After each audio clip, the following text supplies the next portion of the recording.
Misis ni Nico Natividad, humingi ng kabaitan sa publiko sa gitna ng kontrobersya. Si Shelo May Bautista Eusebio, ang asawa ng aktor at komedyante na si Nico Natividad, ay nagsalita sa publiko sa unang pagkakataon kasunod ng kontrobersya na kinasasangkutan ng kanyang asawa, na nagbahagi ng emosyonal na mensahe tungkol sa sakit, pagpapatawad, at kanyang desisyon na ipaglaban ang kanilang pamilya.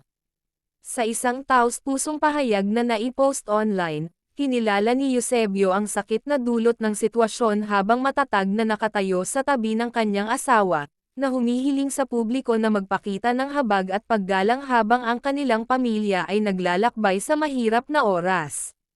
Nararamdaman ko ang sakit bawat araw, inamin ni Eusebio na labis siyang nasaktan sa sitwasyon, na inilarawan ang mga gabing walang tulog, luha, at mga tanong na hindi nasasagot mula nang lumabas ang isyu.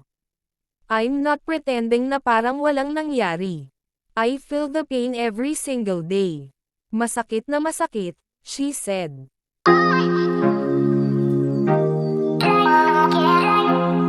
Inamin niya na ang mga pagkakamali ay nagawa at na ang sitwasyon ay naiwasan, kahit na ibinahagi niya na siya ay nagdasal ng maraming beses na umaasa na ang pagsubok ay panaginip lamang.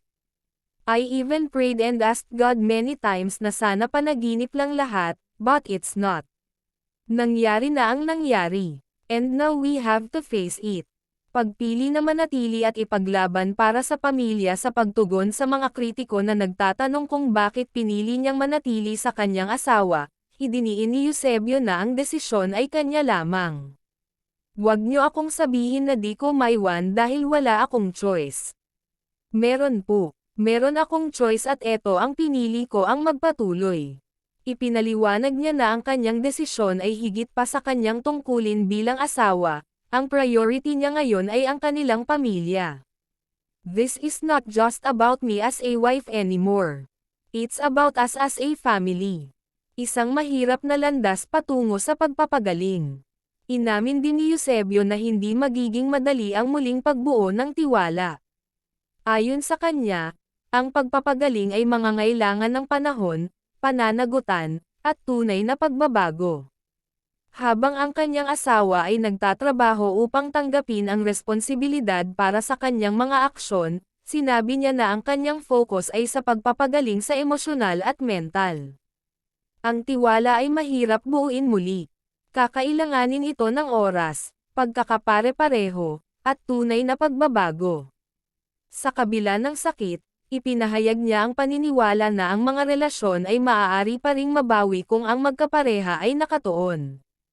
Kung ang dalawang tao ay handang ipaglaban ang kanilang pamilya, naniniwala ako na maaari pa ring ayusin. Pag-ibig higit sa nakikita ng publiko, pinaalalahanan ni Eusebio ang publiko na ang social media ay nagpapakita lamang ng isang maliit na bahagi ng kanilang buhay. Sinabi na alam ng mga pinakamalapit sa kanila ang lalim ng kanilang relasyon. What people see online is just a small part of our life. Hindi nila nakikita yung sacrifices, yung care, yung pagmamahalan namin behind closed doors. Idinagdag niya na ang kanilang pananampalataya sa Diyos ay naging kanilang pinakamatibay na mapagkukunan ng suporta sa panahon ng krisis. We are holding on to our faith in God. Siya talaga ang strength namin ngayon.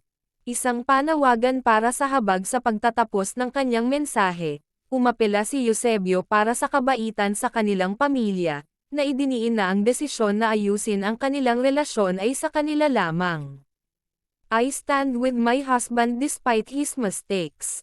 I am his wife, and I am the only one who can decide for our family, not the opinions, not the noise, not the judgment. Nagpasalamat siya sa mga umabot ng suporta sa halip na pamumuna at sinabing ang kanilang pamilya ay nakatuon sa pagpapagaling at pagtitiwala sa Diyos. Sinusubukan namin, nagpapagaling kami, at pinipili naming magtiwala sa Diyos sa pamamagitan nito. Habang patuloy na kumakalat ang isyu online, binibigyang diin ng mensahe ni Eusebio ang emosyonal na epekto ng mga pampublikong kontrobersya, na maaaring mangyari sa mga pamilya at ang mahihirap na pagpipili ang kinakaharap nila ng malayo sa spotlight.